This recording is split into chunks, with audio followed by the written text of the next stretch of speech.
وصفة النهاردة بقى خطيرة بجد، هتعجبكم جدا، وهي الكرنب.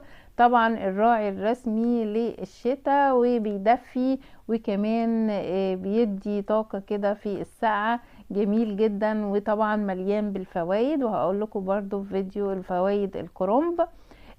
هنعملها النهاردة من الألف للياء.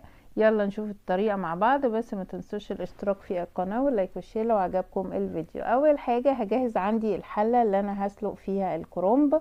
بحط معلقة من الكمون الحصى، وطبعا ببقى غسلاه الاول وبسيبها على النار تجهز او تغلي، على بال ما بجيب الكرنبة واقطعها. طبعا بشيل الراس بتاعتها كده من فوق، وبشيل الورق الزيادة اللي هو بيبقى سميك ده، التخين شوية ده.